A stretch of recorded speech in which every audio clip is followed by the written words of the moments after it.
natin ang bida. Mula sa simpleng bakuran hanggang entablado natin ipakita. May pagsubok man ng Pinoy, pinalalakas ng saya. San man tayo sa pulo, Chumbeshi, Bay, Lakay, Amiga. Sama-samang pakita ang galing natin katropa sa kapwa ko Pilipino.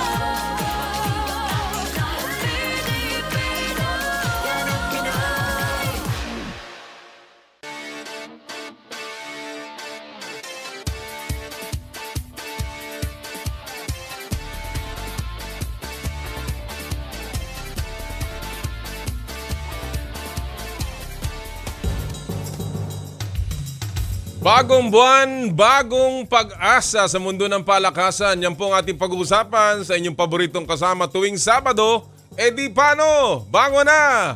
Power and play na! Power and Play with Noli, Eala. Magandang umaga po sa inyo lahat mga kapatid. Nagmumula po sa TV5 Media Center. Ito po ang Power and Play. Hatid sa inyo ng Cherry Loom, ang yerong may aluminum, Cherry Tigo, there's more to our cars. Chooks to go ang nag-iisang manok ng bayan, True Religion, where passion meets power and smart. Live more today. Magandang umaga po sa lahat ng mga nagbabalik sa kanilang mga bakasyon. Ay, lalong-lalo na po hindi lamang long weekend, naging long week ang ating pong break, lalong-lalo na sa mga chikiting, sa mga estudyante dahil nga po dun sa Undas. Sana po'y maayos ang inyong pagbisita sa inyong mga minamahal, and of course, yung pong nangyaring barangay elections. Congratulations sa lahat po ng mga nanalo sa barangay elections. Kaya nga pala, pinag-uusapan natin ng nanalo. Gusto kong i-congratulate ang aking pong anak na si Dominic na nanalo po bilang number 1 na kagawad dyan po sa Makati, sa barangay Dasmariñas Village. Congratulations, Nikki, for winning. Pagsisilbi anak, sana ay maayos at bagong mukha, bagong dugo para sa bagong serbisyong pampubliko. Congratulations again, anak. Congratulations sa lahat po ng nanalo, lalong-lalo na sa iyong team, Team United Dasma. Magandang umaga sa inyong lahat. And of course, sa lahat po ng nakatutok sa mga bagong parating. Bagong buwan na ngayon, Nobyembre na pala. Pambihirang kamote. Ilang araw na lang, 26, 51. 51 days na lamang bago magpasko. Naku po, ready na ba kayo mga kapatid? Merry Christmas talaga. Binabati na natin lahat ng ating mga suki dito po sa Power and Play. Well, ngayon pong araw pong ito ay makasaysayan dahil ngayon pong araw na ito, nagsisimula ang napakaraming bagay. Bukas ho, ngayong araw po ay ang pagsisimula ng play-in tournament ng NBA. Alam nyo ba ho yung play-in tournament? Kung meron hong liga katulad ng NBA, yung mga nakatutok sa basketball, ginawa po ng NBA ngayong season na ito, nag-launch ho sila ng panibagong format. Sa loob po ng kanilang season, meron pa silang isang championship na pinaglalabanan. Ang rason po nila dito ay para maging makahulugan ang bawat laro kahit po maaga pa sa kanilang season, yung 82-game season nila. Kaya po sila ay naglunsad ng tinatawag nilang play-in tournament. Maraming ahong NBA players hindi maintindihan ito Kaya susubukan kong i-explain sa inyo na mabilis. Yung pong play-in tournament, meron pong 30 teams ang NBA. Hahatiin po yan sa 6 na grupo na tigli-5 team. 5 times 6, 30. 3 po sa East, 3 po sa West. Yung pong mga grupong yan, maglalaro sila sa kanila pong grupo ng 4 na laro. Dahil 5 kuponan sila. Pero yan po ay counted din sa regular season record ng NBA. Pero meron din po tinatawag na play-in tournament games. At kung makikita nyo po, ang play-in tournament games, iba po yung court na pinaglalaroan nila sa kanilang mga home court. Binago ng NBA para ho alam natin na yun ay play-in tournament games. At ngayong araw po ngang ito, meron pong mga 7 yatang mga laro na nagsisimula sa play-in. Yung pong 6 na grupo, yung top teams of each group will advance to the knockout stage plus the top 2 second placers. Isa sa East, isa sa West. So 8 po yan, and then yun na po ang PBA style, 1 versus 8, 2 versus 7, magkakaroon ng knockout stage, and then we go to the semifinals kung saan lalaroin po ito sa Las Vegas bago mapili ang unang kampyon ng NBA Cup para sa play-in tournament. Very nice innovation. Tingnan natin kung ito ay magsisilbi dun sa kanilang layunin. Pero at least nakikita nyo po ang pag-iisip para lalo pang maging interesado ang mga fans. Well, talking about this, sana'y gawin din ito ng PBA. Hindi po natin sinasabing kopyahin. Pero again, mahaba rin ang season ng PBA, kaya tayo maraming konferensya. Pero minsan nawawalan na rin ng masyadong saysay yung elimination round. Sana magkaroon ng konting innovation. Pero ngayon bukas po magsisimula na ang PBA 48th season, mga kapatid. Naku, very exciting. Mga bagong lipat na mga players, mga dating veteranong nagbabalik, mga rookies, and of course, yung mga imports. Kasama na rin po, of course, ang pagbabago sa mga patakaran. Meron po silang sangkaterbang bagong rules na ilulunsad ngayon pong 48th season ng PBA. At mamaya po ating makakapanayam ang Deputy Commissioner ng PBA, si Eric Castro, para po i-explain itong mga bagong rules, rule changes ng PBA. Kasama na rin, of course, yung mga opening ceremony natin, ano bang dapat nating asahan bukas, and of course, yung pong mga bagong patakaran tungkol sa trading, salary cap, etc. etc. Pag-uusapan po natin yan kasama si DepCom Eric Castro sa ating second hour. Also in our second hour, mamaya po atin naman pong kakamustahin ang amateur boxing, kung saan medyo naging nadismaya po tayo ng konti dahil doon po sa siyam na pinadala nating boksingero sa Hangzhou Asian Games, isa lamang ang nagmedalya. At yung pong isang yun, professional pa, hindi siya talagang amateur. So ano ba ho nangyayari sa ating amateur boxing program? Kamustahin po natin mamaya kasama ng ABAP Executive Director na si Marcus Manalo. Mamaya rin po yan sa ating second hour.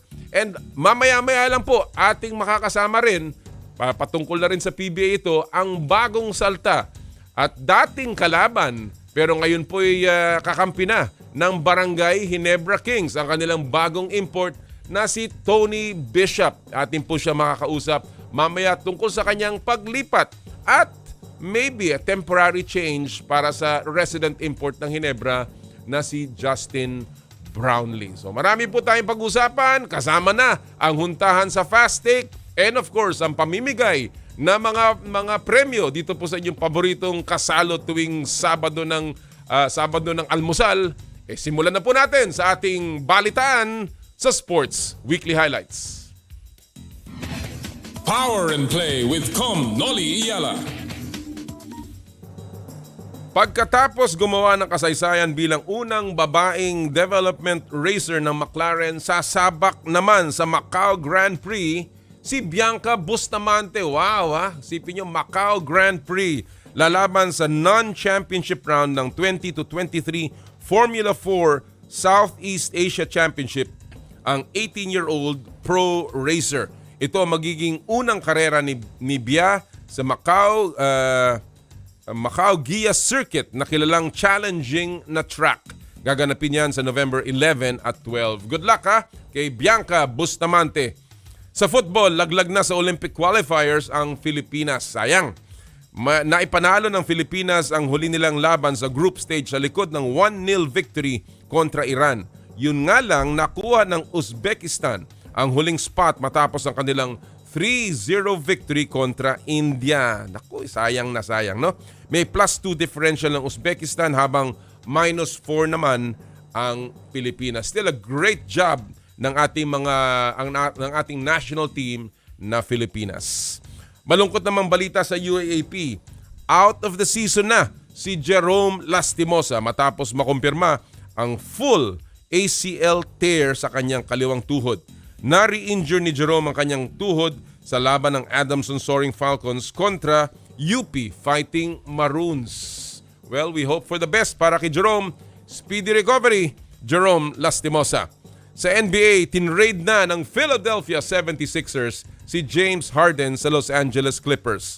Nakuha ng Sixers sina Nicholas Batum, Marcus Morris, Robert Covington, KJ Martin at multiple draft picks.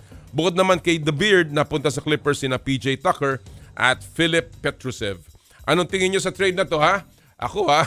Masaya na ako. Kagaya ng sinasabi ko, good riddance, James, and welcome to our new recruit. Sana nga ay magpatuloy ang panalo ng 76ers. Last but not the least, wagi na naman sa world stage ang isang Pinay Jiu-Jitsu artist. Ang next in line sa mga kampiyon natin, back-to-back champion sa Abu Dhabi World Festival Jiu-Jitsu Championship, ang 6 na taong si Eala Aguilar na minsan na rin nating nakapanayam dito po sa Power and Play. Talagang aabangan natin ang patuloy na pag-arangkada ng karera ni Eala sa sport na ito. Congrats Eala at sa iyong mga magulang na sina Alvin Aguilar na founding father ng Filipino Mixed Martial Arts at former Jiu-Jitsu World Champion Maybelline Masuda. Congratulations again kay Eala. At yan po ang buod ng ating mga balita sa Sports Weekly Highlights. That's the way to do it, ha? Mga bata pa lang, sinisimulan na po nating hubugin at ika nga ilaban, ha? Kahit na pakonti-konti. Minsan nakasabay ko yun. Last year, ha? Nakasabay ko yung mag-anak na yan papuntang Bacolod.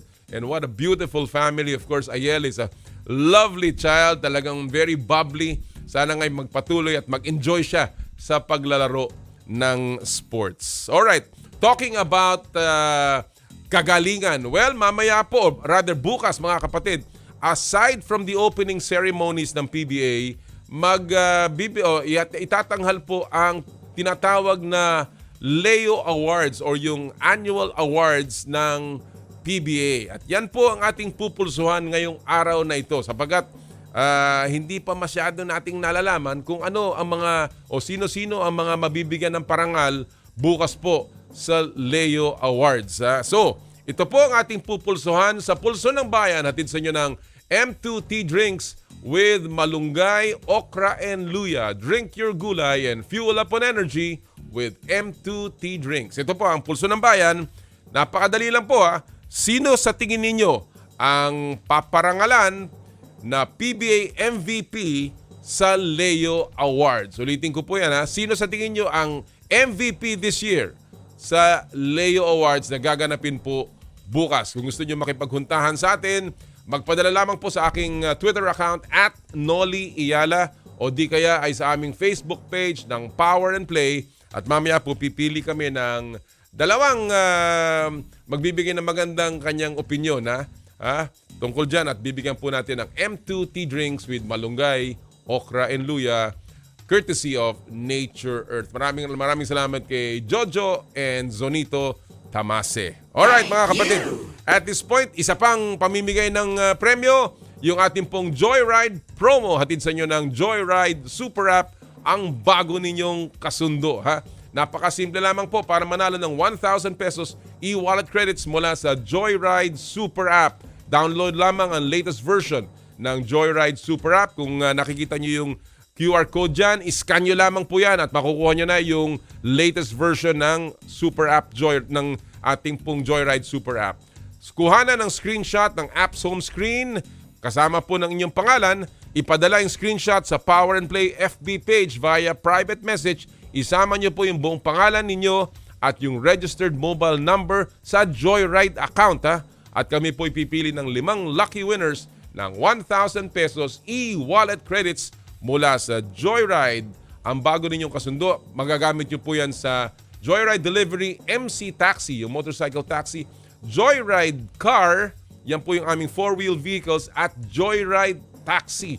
At this week or this coming week po, abangan nyo, may ilulunsad ang Joyride na pinakabago at game changer na bagong produkto ng Joyride Super App. Hindi pa natatapos yan Mamimigay rin po tayo ng Joyride Limited Edition Aqua Flask. Naku, magagamit din ito para sa Kapaskuhan Pwede rin irigalo yan napakadali lamang po para mapanalunan yan. Mag-book lamang po ng MC Taxi or ng Joyride Car. At pagkatapos nyo pong mag-book, kumuha po kayo ng selfie, group fee, ano bang tawag dyan? O creative picture with your driver.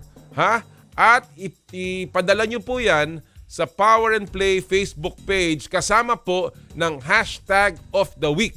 At kami po'y pipili ng mananalo ng isang lucky winner at lucky passenger at lucky driver. At ito po ang ating hashtag of the week ngayong araw pong ito para isasama nyo dun sa screenshot ninyo na ipapadala sa amin. Ito po hashtag Joyride Giveaway. Simpleng-simple, hashtag Joyride Giveaway. At padala nyo na po ang screenshot ninyo ng inyong creative picture para manalo ng limited edition Joyride Aqua Flask. Alright mga kapatid, we are ready to roll. And syempre, lipat naman tayo sa ating paboritong Fast Take. Power and Play with Noli Eala. At ang Fast Take ay hatid sa inyo ng Cherry Tigo, there's more to our cars. At ang ating po mga kasama ngayon sa ating Fast Take, mga veterano na mga sports scribes and of course isang parang bago, first timer yata sa Fast Take ang isa nating mga kasama. Walang iba kundi si Ed Andaya ng People's Tonight at ang bago nating kasama si Ernest Hernandez ng Sports on Air. Good morning, Ed. Thank you for joining us this morning. And good morning, Ernest. Mukhang naka-mute pa kayo. Yan. Magandang umaga sa sir at magandang mga papanoorin ngayon sa NBA, mga play-in tournament na tayo. So interesting tong ginawa ng NBA, no? Okay. So abangan natin 'yan. Tama, Ernest. Magandang umaga, Ed also. Kumusta ka? Mukhang hindi pa tayo naririnig ni Ed. Ed, mukhang hindi pa tayo naririnig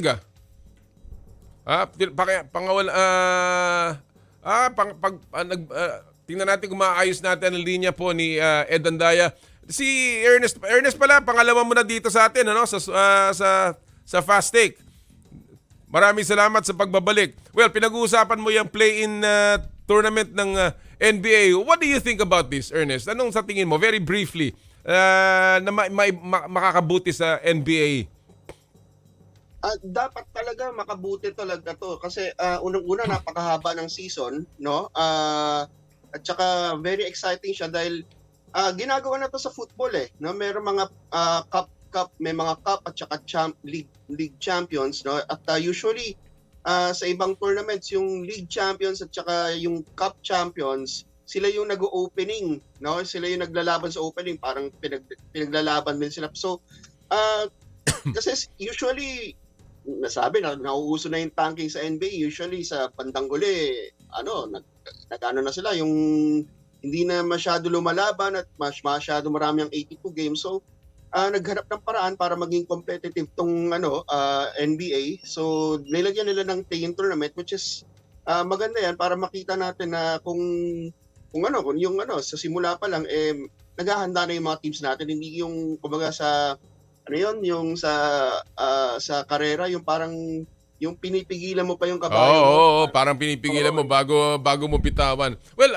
alam mo, may mga of course ang mananalo dito sa play-in tournament makakakuha ng tinatawag na NBA Cup, first time na ibibigay yan ng NBA. But aside from that, merong katumbas na pera ang ibibigay ang NBA, no? Hindi lamang sa team kung hindi sa mga player, kasama na rin yung coach. I understand, even the coaches will receive money. Pero may nagsasabi, sana ang inilagay nila automatic slot daw sa playoffs.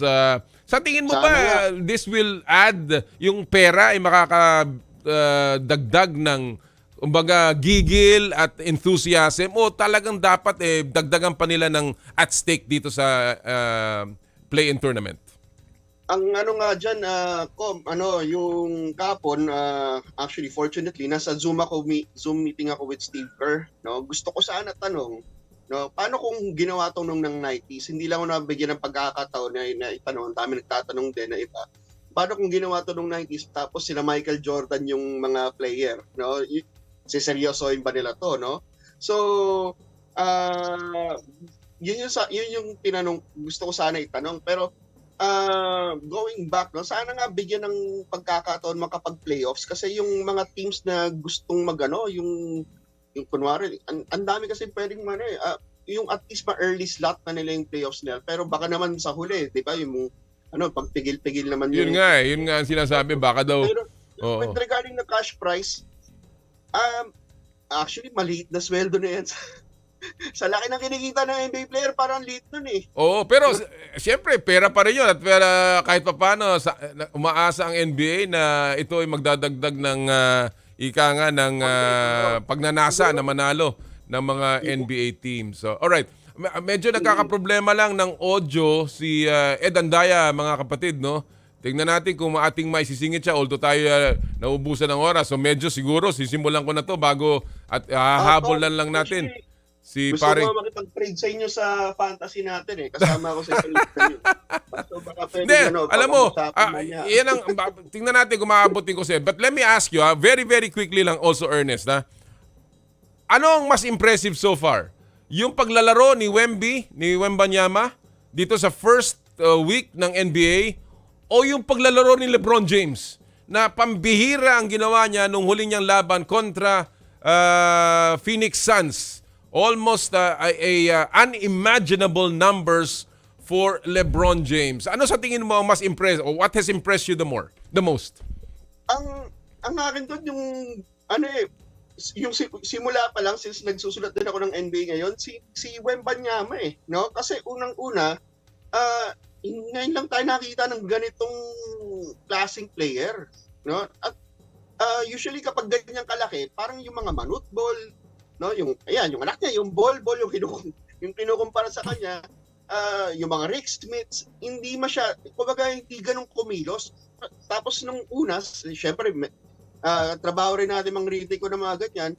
Sabi ko, hindi siguro pilayin to, ganun kasi ang payat-payat, pero mukhang sumasabay yung bata, no? Sumasabay yung bata, tapos kita mo yung skills niya at an early age. May mga parte ng basketball niya na hinog na. Tama. No, so nakakatuwa at panoorin. Ako yung huling laro ni Wembanyama na 38 points kontra pa sa idol niya. Sino makakapagsabi na yung dati mong idol iniskora mo ng 38 points na si Kevin Durant, di ba? So parang ang unang tinitingnan ko diyan yung trajectory.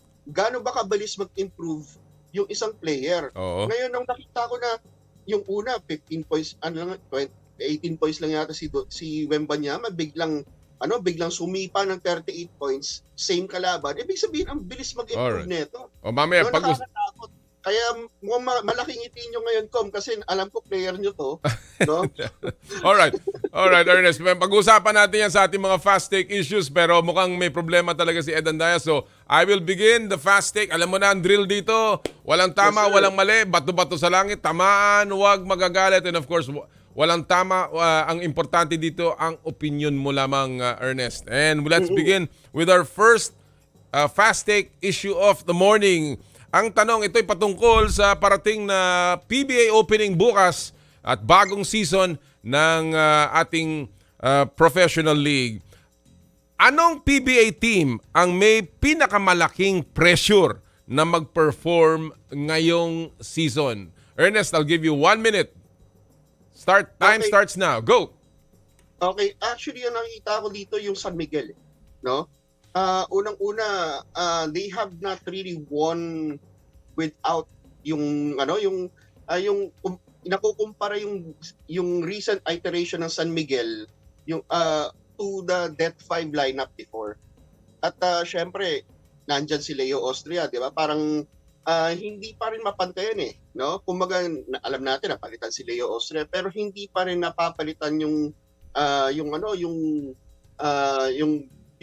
pinalitan ni Coach Leo. Although nandiyan si Junmar, time is ticking ngayon sa San Miguel, no? Kung alam mo, parang hindi mo maintindihan ng lineup ng San Miguel ngayon kung ano yung composition nila. So maraming gwardiya, tapos hindi mo alam kung ano yung kung wala masyadong shooter para dati. So I think San Miguel has something to prove right now na they are also worthy to be named one of those previous San Miguel teams na nagcha-champion. I totally agree. Talagang lalo-lalo na dinagdag pa nila si Jeron Ting, lalo pang lumakas. I think this team needs to do something. They need to win. They have not. It's been a little bit of a struggle para sa kanila. At lalong-lalo na kay Coach George Gallant. I think another team might be Meralco dahil meron silang bagong consultant, si Nenad Vucinic and of course si Coach Luigi Trillo. Meralco has not been in the winner's circle, so I think there's also some time that panahon na para sila ay magpakita, and I think they may also be feeling a little more pressure at this Gusto ko particular batiin time. sana, biglang pasingit lang. Kasi sinabi ko San Miguel, minessage ako ni Coach Dayong Mendoza bigla dito kung ako ba talaga yung nagsasaltang yun. So, Alright. Kayo Oh, nga, San Miguel. Kinakamusta natin si Coach Dayong, at saka of course ang kanyang butihing ama na si paring Al Mendoza. Alright, let's go to our second fast take issue of the morning. Ito'y patungkol sa NBA kung saan yung kanina binabanggit mo nga. Ito ang tanong, hanggang saan kaya dadalhin ni Victor Wembanyama ang San Antonio Spurs ngayong season na ito? 1 minute, Ernest, go! Yung kung sa team lang, wag nating masyadong asahan mag-playoffs to, no? Tingin ko ano pa rin to, outside of the play-in or pwedeng humalik-halik sa play-in tournament, pero as an individual yun na lang tinitingnan ko, hindi na yung kumbaga yung mga team na San Antonio Spurs, yung mga team na Detroit Pistons, yung mga team na nasa ilalim, no? Hindi yung mga used to runs, hindi na tinitingnan yung record niyan ngayon. Ang tinitingnan niyan paano mag-improve yung mga player nila. So ngayon, intriga lang ako, baka pwedeng mag-all-star tong batang to, no? Sa kung masundan yung trajectory ng ginawa niya sa Phoenix Suns na from that performance to 38 points at syempre naramdaman niya na yung yung NBA talaga, paano ba talaga makascore dito, naka 38 points ka na, nabinyagan na, baka sumunod-sunod na to at maging Rookie of the Year or maging All-Star pati. Max, absolutely. Oh, by the way, nandito na po si Ed Andaya. Ed, can you hear me? Ed? Yes, Kong. Good morning. Good morning. Naku, finally, pumasok ka. O, sisingit ko na ikaw dito sa ating second question, second fast take issue of the morning dahil nauna na si paring Ernest kanina. So, ating second issue is, hanggang saan sa tingin mo, Ed, dadalhin ni Victor Wembanyama, yung sensational rookie, ang San Antonio Spurs ngayong season na ito? 1 minute, Ed. Go! Okay, Kong, napanood ko tong last two games ni Wembanyama against the Phoenix Suns and very very impressive yung naging performance niya, no? Talagang nadala niya yung team niya na para sa dalawang panalo, yung isa nga yung come from behind victory pa ng San Antonio Spurs. So naniniwala ako na malayo talaga ang mararating ng San Antonio Spurs, na of course under kay Coach Greg Popovich, no? Talagang maganda yung pinapakita ni Wembanyama and sa tingin ko makakaabot ito na into the playoffs, no? Kung suswertehin, talaga makakaabot talaga sila sa playoffs at naniniwala ako na malayo ang mararating nitong si Wembanyama, lalo na yung pinakita niya so far sa first 5 games ng San Antonio Spurs. Maganda talaga yung showing niya, scoring wise, rebounding wise, talagang very impressive.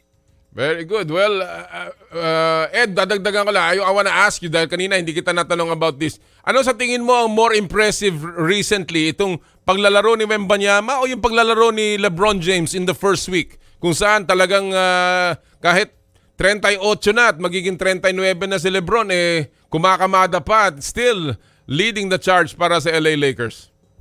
Well, malaman naman sa mga previous pag-uusap natin, alam mo talagang LA Lakers fan ako. So talagang kung tatanungin natin yung kay LeBron James, talagang mas impressive yung performance ni LeBron, especially at his age na siya yung oldest NBA player natin right now. And yung performance niya talagang very impressive.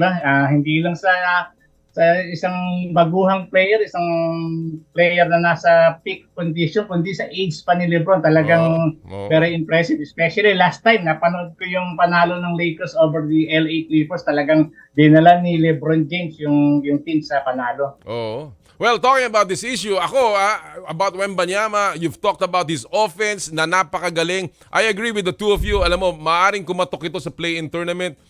Who knows? But I know that there is no pressure, lalong-lalo na kay Coach Pop. But what is more impressive to me is his defense.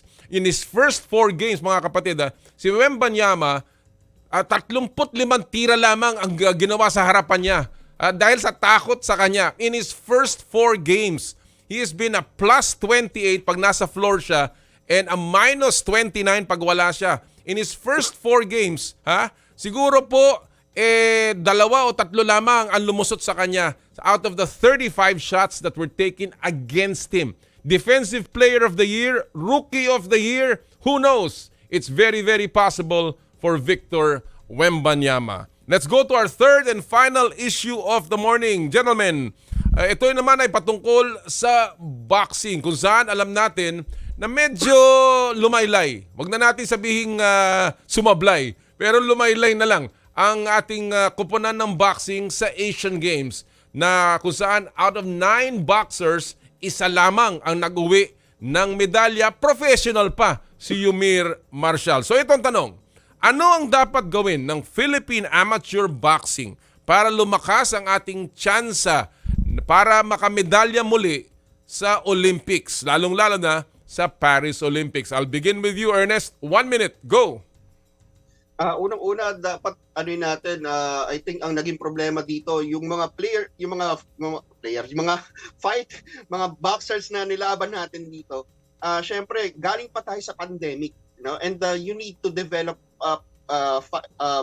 athletes during the pandemic as well. So dito nagkakaroon ng effect yung yung nanggaling tayo sa pandemic at si Yumir dati pa lumalaban at yung mga medyo nagbago-bago nahirapan. So I think in time for the Paris Olympics, yun nga sana yung mga ilalaban natin magkaroon tayo ng yung ilaban natin yung sa iba pang international competitions, medyo ikrakaram natin yung skill development nila. Baka pwedeng sparring na ni Manny Pacquiao at saka balita ko nga daw si Manny Pacquiao na daw lalaban sa Paris Olympics. May pag-asa talaga tayo manalo na. Oh, all right. Yun. Oo. Good point, good point. Ed, same issue. Ano ang dapat gawin ng ABAP para lalo pa lumakas ang tsansa ng bansa na makabidalya muli sa Olympics, Ed? 1 minute, go! Alam mo po, itong ABAP, lagi natin na PPD sa Philippine Sports Riders Association na isa sa mga top performing NSAs, no? So, naniniwala ako na magtutuloy-tuloy lang itong programa ng ABAP at sungkit di tayo ng magandang medalya dito sa darating na Paris Olympics, no? So, gaya nga ng nabanggit ni Ernest, so galing sa pandemic tayo, so medyo nalimitahan yung training. Pero knowing yung mga people sa ABAP, recently nga, under kay the late Ed Fiction, talaga maganda naman yung programa at naniniwala ako na ma-check po rin natin yung medalya dito sa Olympics. No? With the right training, continuous training na ginagawa nila, ipagpatuloy lang nila. So kahit medyo lumaylay nga yung performance ng ating mga boxers sa nakalipas na mga competition. Sa tingin ko, makakabawi agad dito with the proper program na talagang isinusulong naman ng ABAP. Well, I totally agree with the two of you. Training program, I think we also need talent discovery. Kailangan nating ipagpatuloy ang ating grassroots development para makahanap pa tayo ng mas marami pang Nesty Petesio, mas marami pang Carlo Paalam at Yumir Marshall. And of course, at the end of the day, sana bumalik ang sigla ng amateur boxing because alam naman natin, bawat international competition, yan lagi ang inaasahan natin ang laro ng boxing kung saan talaga naman napakaraming Pilipino na pwedeng sumikat at pwedeng magbigay ng karangalan sa ating bansa. Gentlemen, maraming salamat sa oras na panahon at binigay nyo sa amin. Sana magkita-kita tayo muli. And of course, enjoy the PBA season. Enjoy the in-season tournament ng NBA. At sana magpatuloy kayo sa inyong pagsusulat. Maraming salamat muli, Ed and Ernest. Thank you, thank you. Mga kaibigan natin po mga kaibigan, si Andaya ng People's Tonight at si Ernest Hernandez ng Sports on Air. Alright, before we take a break, isa muna pong paalala mula sa ating mga kaibigan sa Smart. Puso Pilipinas is a movement to celebrate the Filipino athlete powered by Smart. Follow them on Facebook, Instagram, Twitter, and YouTube. Get a chance to win exclusive Puso Pilipinas merch by sharing their Facebook page in your social media accounts with hashtag Puso Pilipinas. The Giga Life app is the latest mobile app from Smart that lets you discover and enjoy your passions with the different Giga promos. It can be downloaded and used by Smart Postpaid, Smart Prepaid, Bro Prepaid, and TNT subscribers via the Apple or Google Play Store. What can the Giga Life app do for me? Check your balance, monitor your current subscription, top up using debit credit card, subscribe to the latest Giga promos, monitor your data consumption, auto-detect your mobile number when you are connected to Smart Network one-tap subscription to the most popular offer, Giga Video 99. And of course, Power and Play is powered by Smart. Live more today. When we return, we will have the new import of the Barangay Ginebra Kings. Tony Bishop will be in the house. Ito po ang Power and Play, hatid sa inyo ng Cherry Loom, Cherry Tigo, Chooks to Go at ng True Religion. Ang oras po natin, 8:39 ng umaga. This time check is brought to you by M2 Tea Drinks with malunggay, okra, and luya. Drink your gulay and fuel up your energy with M2 Tea Drinks.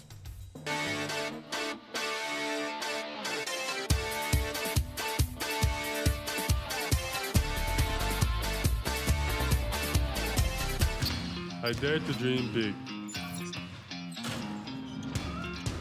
To be a voice of my generation. To inspire resilience in the face of roadblocks. And in sharing my stories, I let others share in my passion.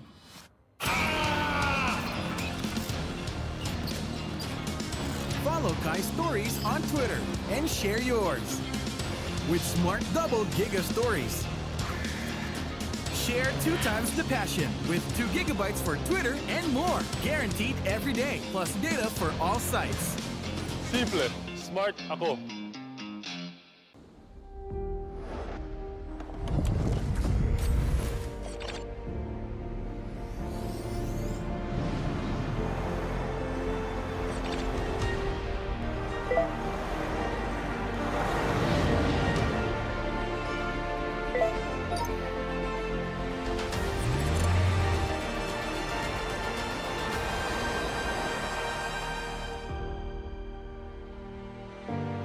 Sherry. Masarap. Malinis. Friendly store crew. At higit sa lahat, healthy. Ang bawat manok ay laki sa alaga, hindi sa gamot. Garantisado, zero antibiotics. And that's the Chooks experience. Kaya mag-Chooks to stay na. Dito lang sa Chooks.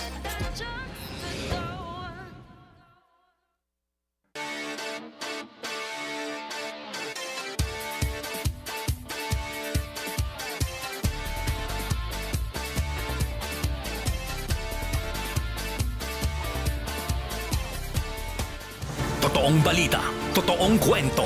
92.3 Radyo 5 True FM. Dito tayo sa totoo.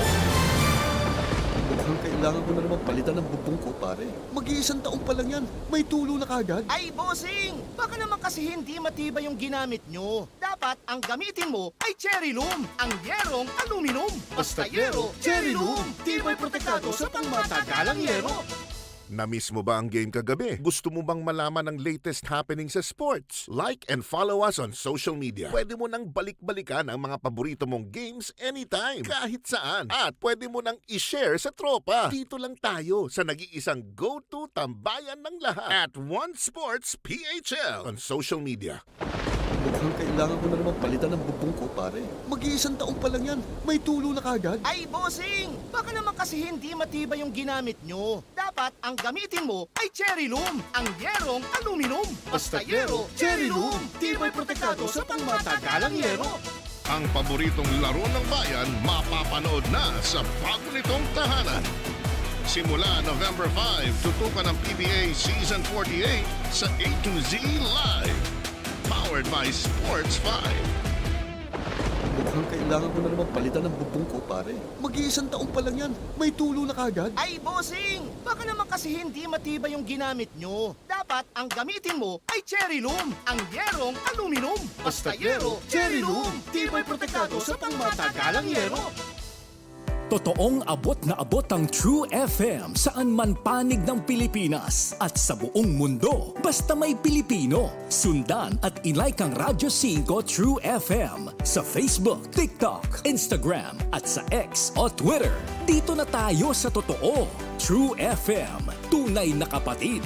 Maaasahan sa radyo at online. Broadcasting from the Radyo 5 studios in Reliance Street, Mandaluyong City in Mega Manila. 25,000 watts of true broadcast quality. Mas pinalakas, mas pinalawak, mas pinalinaw na tunog ng AM sa FM. Ito ang 92.3 Radyo 5 True FM. True FM. Dito tayo sa totoo. Power and play with Noli, Eala. Muli pa nagbabalik ang Power and Play. For those interested in the in-season tournament, nagsisimula na po ang Pacers leading the Cavaliers 84-81 and the Bucks leading 53-43. A bunch of other games happening. At abangan nyo po yung mga paborito nyong teams in the NBA. Talking about basketball, well, we have as our next guest right now a real good basketball player. He's back in town. He was with Meralco when he was last here with averages that were just outstanding. Almost 26 points a game, for almost over 13 rebounds and about 3 steals or 3 assists per ball game. He has been all around the world, having played in Europe as well as in Asia. And he's back in town to be part of the Barangay Ginebra Kings. Mga kaibigan, natin pong guest right now, no other than Tony Bishop. Good morning, Tony. Thanks for joining us this morning. Hey, good morning. Good morning. How you doing? Great, great. It's good to have you back. Welcome back to the Philippines. Well, before I ask you about Ginebra, how is it back to be? How does it feel to be back in the Philippines? What are you most looking forward to? Man, everything. The people, the food. Just the environment at the games, just the love that the fans and the people here give to me and my family. It's amazing, and I really appreciate it. I look forward to everything. I understand that you are with your family. Is that true? Yes, sir. Yes, sir. My 2 girls and my son, a 4-year-old, 3-year-old, and an 8-month. Wow. Unbelievable. That's great. It's good to have all of them here, and I'm sure they will be enjoying seeing their dad the play, and of course enjoying the early Christmas season in the Philippines. And talk about Christmas. I mean, it must feel like a bonus to be playing with Barangay Ginebra. How did you react when you got the call that you're going to be playing and it's going to be with Ginebra? My first reaction was I was surprised, because Justin Brownlee has been here for years. I didn't know what happened with anything. So I'm like, oh, they're calling me. I was like, is this real? Like, I thought it was a dream, saying on my phone. But I was excited, and I talked to Coach Cone and the agent that was involved, and really excited to be here with the team. It's one of the best teams, one of the most historic teams in the league. Great players, great staff. Everybody is welcoming and leading the way for me to make a stamp on the league. You were playing in Mexico before this, right, Tony? Yes, sir. You were playing with a team called Halcones de Salapa, from what I understand. And you when you got the call, you packed your bags. Was it that easy to leave your team in Mexico, Tony? For me, it was already a situation to where I was leaving anyway. I see. I had a 2-month guarantee. I had a 2-month guarantee with the team, and I was going home to get some rehab to work on better performance with my knee. And I got the situation handled and came out here. Well, I wanted to ask that because obviously Justin Brownlee was going to be playing for Ginebra until that unfortunate incident that happened to him in the Asian Games. So again, his case is up in the air, and really nothing certain. And that's why I wanted to ask you. You know, you were leaving for a team in Mexico for a situation in the Philippines that may be temporary. Was that something that sat with you well? For me, I don't know the situation, the extent of the situation, and how long it will be. But I know for me, being back in the Philippines is a blessing. You know, not many players get another call to come back to the Philippines to play. You know, I was unfortunate enough not to come back last season with Morocco. But like I said, I'm excited to be here now. And like I said, for me, it's just I'm just going to take it day by day and continue to work hard and get wins for the team. And then if that call comes where he's able to play, then we'll just have to go from there. But right now, I'm just worried about getting the chemistry with the team and improving day to day. Well, you are going to be entering I understand, a training camp called by Coach Tim Cone. Let me ask you, because it feels a little weird for a fan to see you playing for Ginebra, a team that you battled in the Governor's Cup Finals toe-to-toe. In fact, Coach Tim is saying that Christian Stan Hardinger probably knows the kind of gum that you chew because of the way he's stuck to you. How weird is it, Tony? And how does it feel? How was the first day of practice with them? Really, we were talking a lot of crap to each other during the series. You know, just battling. You know how those games get very intense. Gets a lot of real competitiveness in those games. So it was fun, and then we were talking about it when I arrived. It just a bunch of love and respect for each other, just because we were battling in the series, and now it's just love and kind of move forward to win ball games. Well, you know, I know it's a little bit too early yet in the season for you to discover exactly what Ginebra is and what it's all about. But with the little that you've spent with him, the little time that you've spent with him, have you discovered, you know, what is the formula that makes Ginebra become so successful? Oh man, it's sharing the basketball. You know, they share the basketball. Their chemistry is top notch. They really look for each other offensively. Just to try to fight a hot hand, who's going. Finding an open man, you know, moving without the ball, you know, a lot of passion, a lot of just a lot of team camaraderie.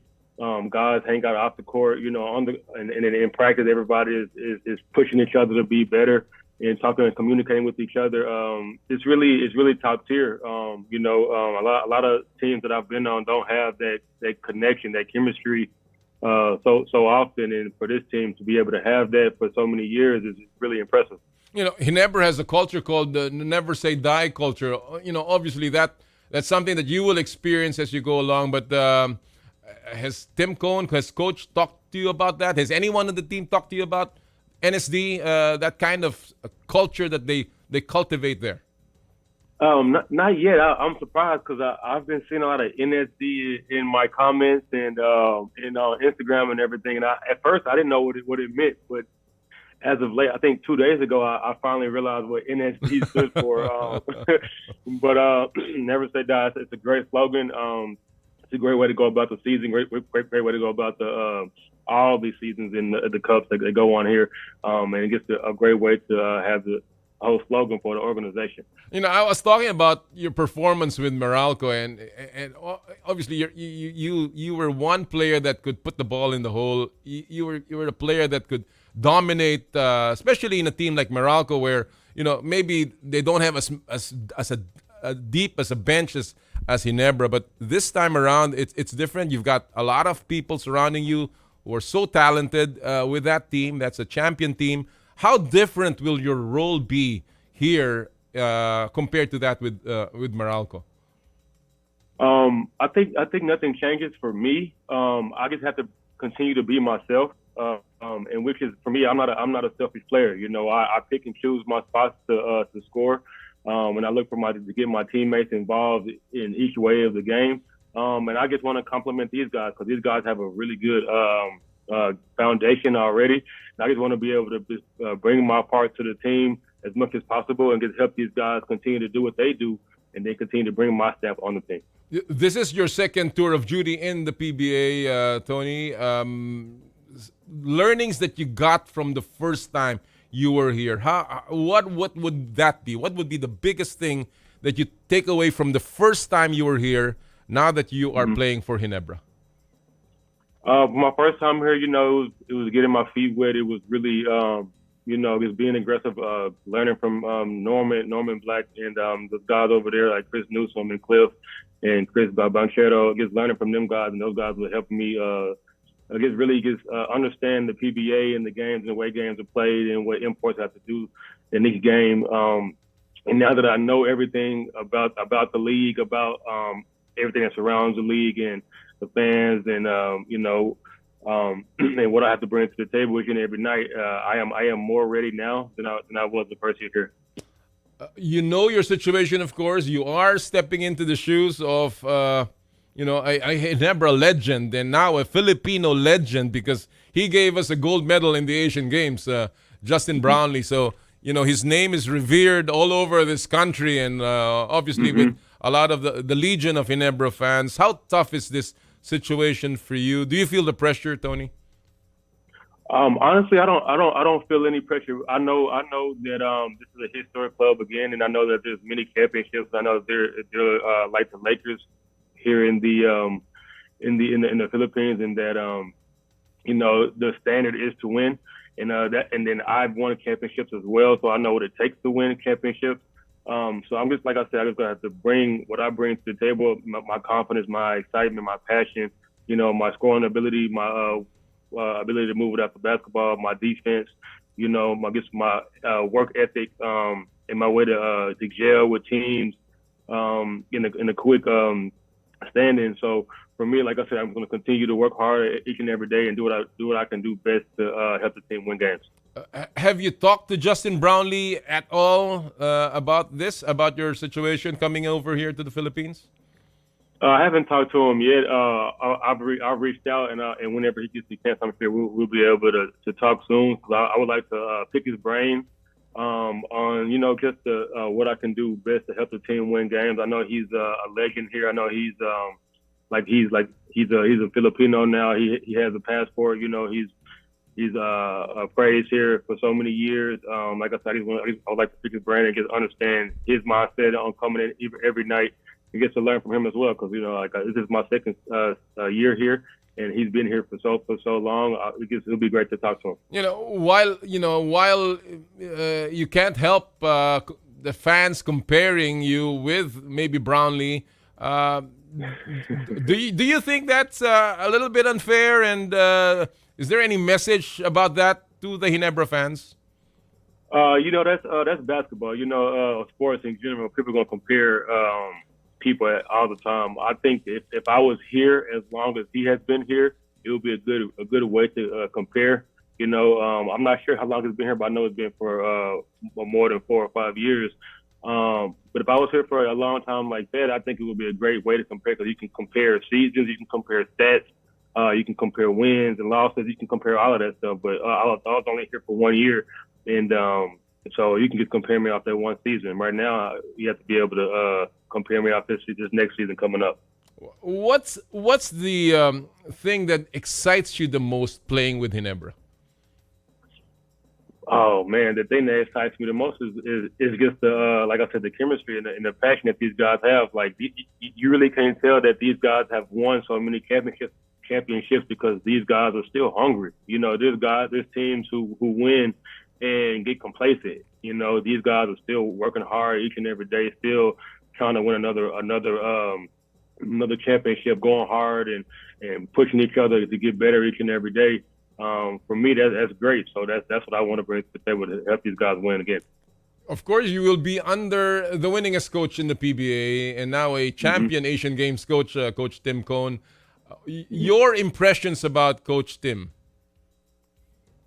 Oh man, he's a really great guy. He reminds me a lot of Greg Popovich. I worked out with Greg. I had a 2-day workout with the Spurs a few years back, and he's like him in the way he thinks about the game, the way he's real methodical and going through the stuff and the game plans and our plays and making sure that we're in the right spots and off the court. He's a great guy. He's a loving individual. He's a great person. I like his personality, and he gets very inviting, and I appreciate that about him.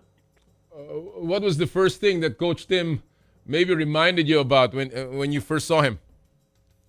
About the finals, of course, about him winning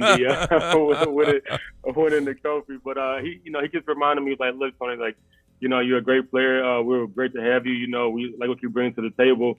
He thinks that I can complement the team the way my game is set up, and I can just really fit in well with the guys. And I believe that as well. And so far that I've been able to practice and play with the guys that I fit in, I'm just a good piece for the team as well. All right.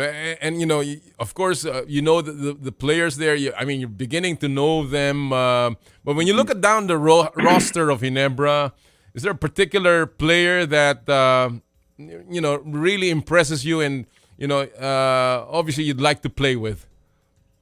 Oh, man.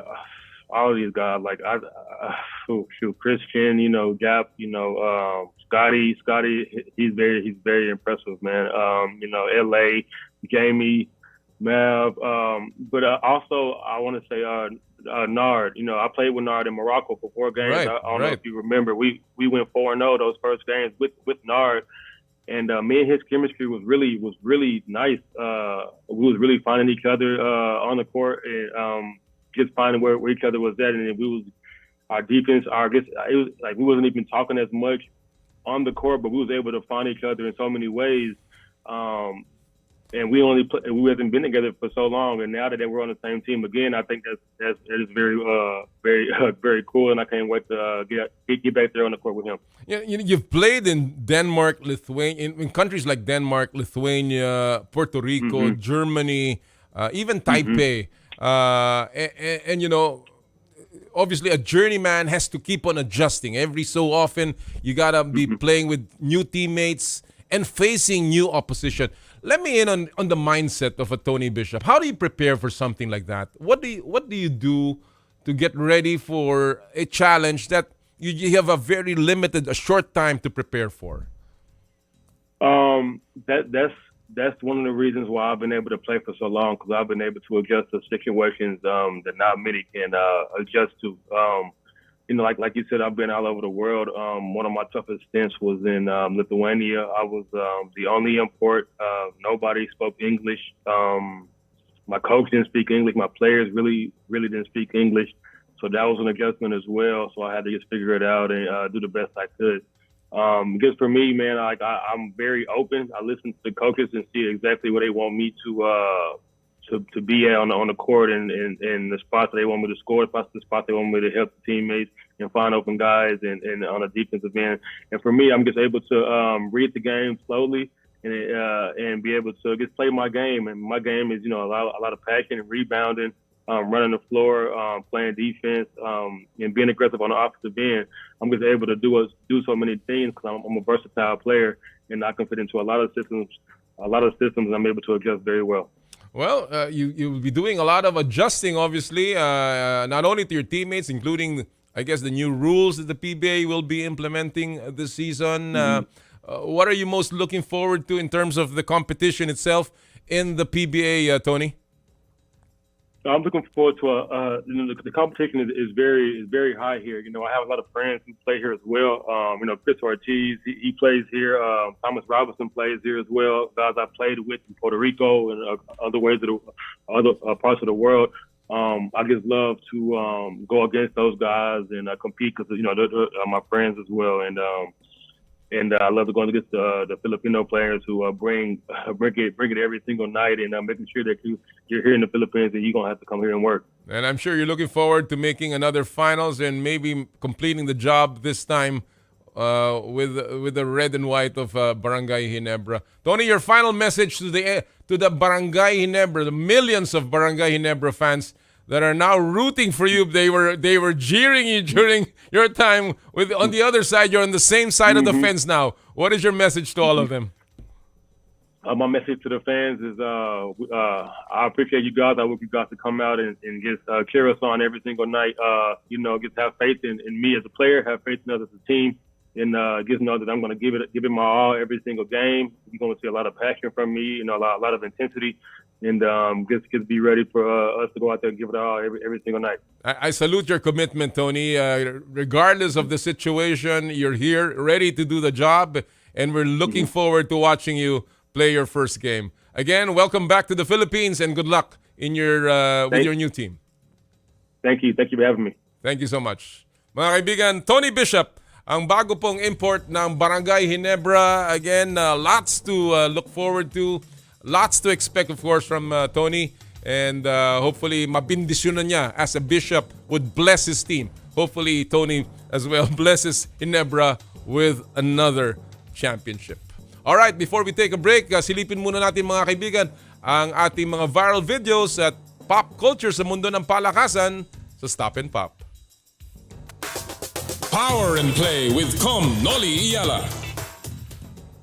Ang title po na binigay ng ating producer at saka ng ating po ng staff ay dito sa ating video ay Fight Until the Final Buzzer. Tama nga naman para yan sa mga gustong manalo ha. Panoorin niyo po to ha. Sa title pa lamang may clue na kayo. Tabla ang basketball game na yan ha. Tapos nagpukol ng dalawa yung nakaputi ha. Ito po ay high school game sa Amerika. Aba lamang na. Yung mga nakaputi akala nyo tapos na with 2 seconds to go. Hindi magbibigay, parang never say die ng Ginebra at pumasok yung hinagis na bola at pinukol mula sa backcourt. Pumasok at nanalo pa yung black team. Yun talaga namang ika nga pagka siniswerte sa'yo ang laban. At ang sinasabi lagi, fight until the final buzzer. At yan din po ang ating Stop and Pop. When we come back in our second hour, makakasama po natin ang Executive Director ng ABAP para pag-usapan ang mundo ng amateur boxing at ang pagbubukas ng PBA season with Deputy Commissioner Eric Castro. Yan po sa pagbabalik ng Power and Play. Hatid sa inyo ng Cherry Loom, Cherry Tigo, Chooks to Go at ng True Religion. Ang oras po natin, 9:04 ng umaga. This time check is brought to you by M2T Drinks with malunggay, okra, and luya. Drink your gulay and fuel up on energy with M2T Drinks.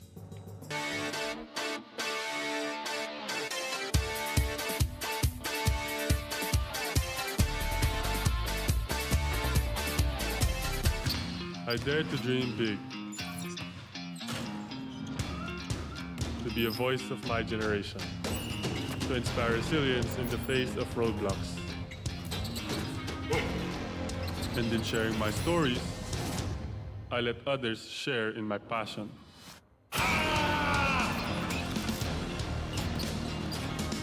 Follow Kai Stories on Twitter and share yours.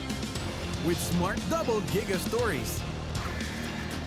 Share 2 times the passion with 2 gigabytes for Twitter and more. Guaranteed every day, plus data for all sites. Simple, smart ako.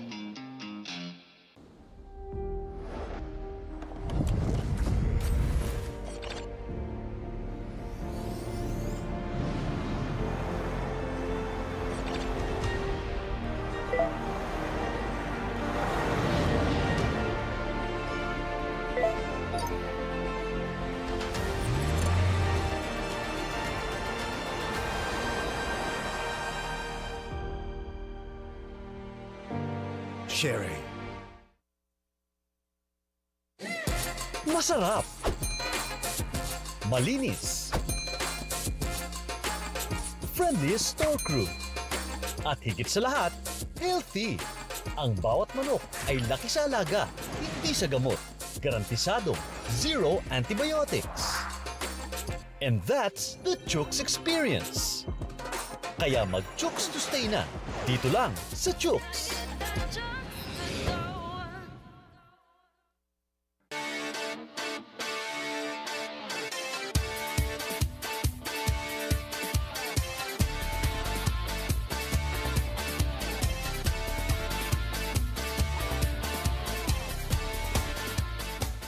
Pinarangalan ng PMAP bilang Radio Station of the Year.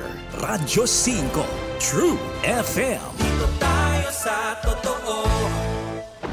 Mukhang kailangan ko na naman palitan ng bubong ko, pare. Mag-iisang taong pa lang yan. May tulo na kagad. Ay, bossing! Baka naman kasi hindi matibay yung ginamit nyo. Dapat ang gamitin mo ay Cherry Loom, ang yerong aluminum. Basta yero, Cherry Loom. Tibay protektado sa pangmatagalang yero.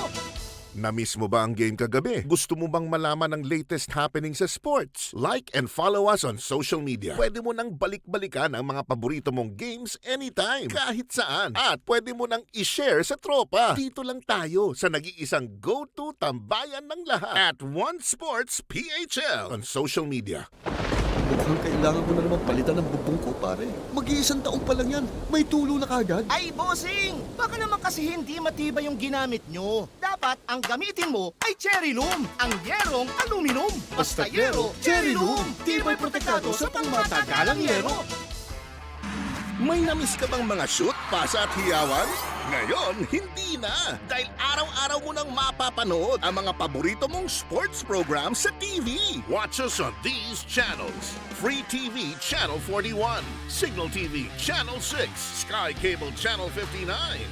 One Sports, ito ang go-to tambayan for your favorite sports programs. Dito ka na sa paboritong tambayan mo pagdating sa sports. 25,000 watts ng totoong tunog ng FM radio. Totoong pinalakas, totoong pinagtibay ng mga batikang mamamahayag sa paghahatid ng news, public service, entertainment, music, information at inspiration para sa bawat kapatid, bawat Pilipino. Ito ang 92.3 Radyo 5 True FM. Dito tayo sa totoo. Power and Play with Noli, Eala.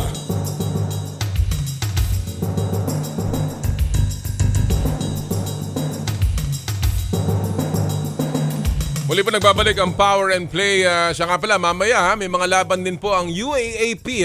Very, very good games today. Mamaya po ang De La Salle University Green Archers kalaban ng UP Fighting Maroons.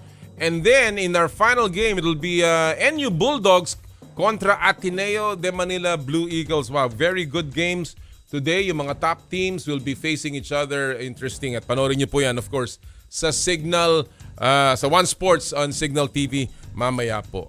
And before we continue here, gusto ko lang po magpasalamat sa lahat ng ating mga tagapagtaguyod, mga sumusuporta po ng Power and Play. 6 years in going strong ang inyo pong paboritong programa tuwing Sabado. Gusto ko magpasalamat sa Cherry Loom, ang yerong may aluminum. Sa ganitong pabago-bago ang panahon, mga kapatid, sobrang init tapos biglang uulan. Kailangan natin ng matibay at protektadong bubong. Dapat ang bubong ay yerong may aluminum. Kapag may aluminum, tsak na pang matagalan. At isa lang ang alam kong dekalidad na yerong may aluminum, yan ang Cherry Loom, tibay protektado sa pang matagalang yero. Cherry Loom, ang yerong may aluminum. Maraming salamat kay paring Elmer Ngo. Thank you also to Cherry Tigo 5X Pro Hybrid. Elevate your driving experience with the all-new Cherry Tigo 5X Pro Hybrid, where sustainability meets functionality. Get ready to embark on a journey of fuel efficiency and power like never before. Imagine cruising down the road with the impressive 1.5 turbocharged engine paired with a cutting-edge 48-volt hybrid system. This dynamic duo not only delivers exhilarating performance but also slashes fuel consumption effectively, making each mile a step towards a greener planet. The all-new Cherry Tigo 5X Pro Hybrid is also equipped with a 10.25-inch capacitive touchscreen with Apple CarPlay and Android Auto full LED headlights and double-row daytime running lights for improved road visibility. Auto trunk release, 6 supplemental restraint system airbags, and a quiet cabin for more peaceful Cherry drives.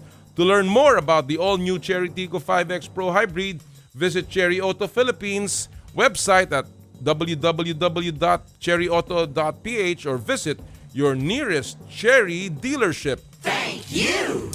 Chooks to go, wanagisang manok ng bayan. Subukan ang kanilang pinakabagong oven-roasted chicken na mas pinasarap dahil sa nag-uumapaw na flavorful chicken juice. Subukan din ang kanilang mga variants, harissa roast, sweet roast, at pepper roast. Try also Chooks, the first dine-in restaurant ng Chooks to go.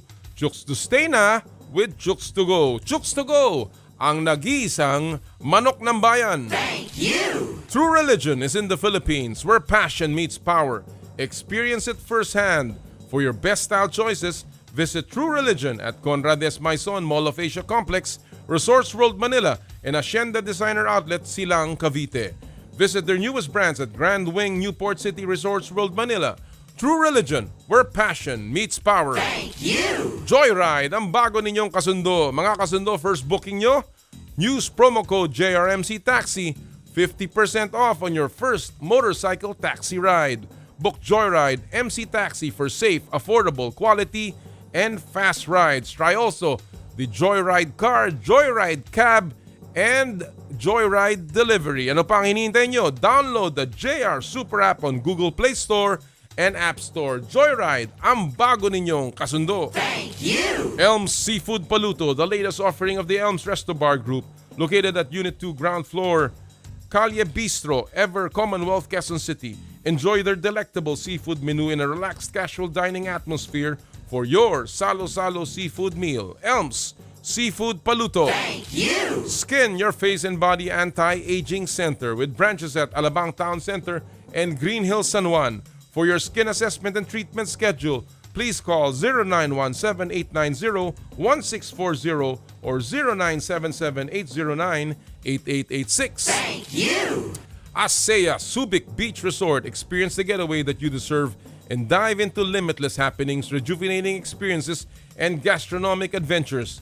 ASEA Subic Beach Resort. Thank you! M2 Tea Drinks with malunggay, okra, and luya. Drink your gulay when fuel up on energy with M2 Tea Drink, your natural source of electrolytes. M2 Tea Drink. And Smart. Live more today. Maraming salamat po sa inyong lahat. Alright, at this point mga kaibigan, gusto na po nating ipasok ang ating susunod na panauhin. Of course, we know the background of boxing. It is probably the most successful NSA, the most successful sport in the Philippines. And of course, lagi po nating inaasahan yan pagdating sa mga malalaking international events. But in the Asian Games, medyo lumaylay. With 9 boxers, isa lamang po ang nakakuha ng medalya. And coming from the Tokyo Olympics, that may be a little bit of a dip. And today, para po bigyan tayo ng linaw sa programa ng Alliance of the Boxing Associations of the Philippines, makakasama po natin walang iba kung hindi ang kanilang Executive Director and Secretary General, Mr. Marcos Manalo. Magandang umaga, Sec Gen Marcos. Good morning. Yes, good morning, Noli. Good morning. Thank you for joining us, Sec Gen, and spending your time with us. Well, unang-una, alam natin na si paring Ed Picson, who was the former president of ABAP, passed away unfortunately this year. But obviously, yung kanyang programa continues. Although naging bumaksak ng konti ang ating success rate sa Asian Games. What is the assessment ng ABAP, Sec Gen Marcos, doon sa performance sa ating Asian Games? Yes, Noli. Well, thanks for having me again on the show. Well, first, we could have performed better, definitely. But at the same time, parang we did not perform bad, no.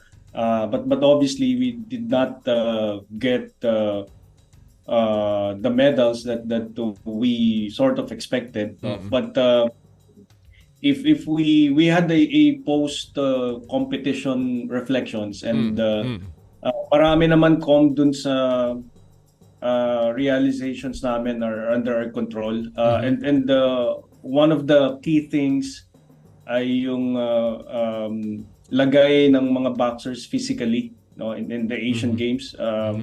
I actually started to get worried when we were in Australia. That's the last phase of our preparation for the Asian Games, which was around 3 weeks before the Asian Games, no. So we were pulling out boxers in sparring because of some injuries, both major and minor. So, and then one of our realizations, particularly on the women's side, we had I think a bit too much in terms of international tournaments and training camps leading to the Asian Games. Kumbaga, it took a toll on their bodies already in the Asian Games. So I think we made a mistake there. Sa halip na at their peak sila physically during the Asian Games, medyo maaga sila nag-peak and bodies were breaking down. So parang nangyari actually overtraining namin yung Asian Games. Parang nag-overtraining ED, ganun ba?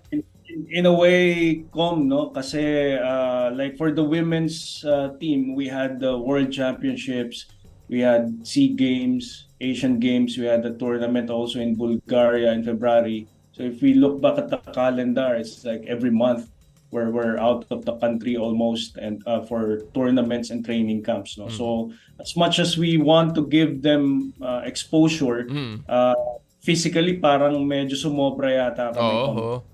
Kailangan din minsan siguro, kailangan magpahinga, kailangan din nating ipahinga yung katawan, and of course pati yung pag-iisip na mawala ng konti para may konting kumbaga gigil pa rin pagdating sa laban. But what about scouting, ED? Do you think that we scouted the opponents enough? Talagang kilala naman natin itong mga kalaban, or meron pang pwedeng ayusin dyan? Well, could have been better, no? But I think hindi yun yung naging main issue, kasi we've been studying opponents naman, no? And yeah, like for example, Carlos' opponent, Nesty's opponent, yan mga siguro sisingit ko na rin, no? The absence of the seeding did not help us also. And yung draw, we had a very tough draw, no? Like Nesty and Carlo, they faced the eventual gold medalists, no, before the rounds, no. World champions agad yun nakatapat nila early on, no? Marjon Pianyar lost to Uzbek world champion. Hindi naman tayo natalo dun sa mga mabababa lang. Mga nakatalo sa atin, karamihan were eventual gold medalists. Like kay Carlo and kay Nesty na lang, for example, no. Then naging factor din na our boxers had to climb up sa weight class kasi yun nga, isa pang tanong ko yan, yung weight classes, di ba parang hindi yun ang regular nilang weight, tama ba yun, ED? Yes, kasi well, out of our control because the IOC changed the weight categories. I see. The Olympic weight category. So yung weight category ni Carlo, wala na. So he had to climb up 6 kilograms, no? And then 5 kilograms. Si Yumir also had to go up 5 kilograms. But buti na lang si Yumir, hindi lugi doon sa power. Kaya he was able to still perform well. And Yumir, he came from 75 to 80. Malaki but we made a decision for him not to weigh 80. So he was weighing around 78 lang kasi yun yung best weight tama, physically. Yeah, na at least hindi siya mabigat pa rin. And hindi mo siya lugi sa power. No? I will ask you about what has to be done. But in addition to the factors that in this post-assessment that you're doing, ED, may pressure ba to deliver? Especially coming from Tokyo, Kasi alam naman natin kung gaano kayo ka-successful in the Tokyo Olympics. And this comes about 2 years after, people were expecting it, that it would be the same kind of performance, especially Asian Games.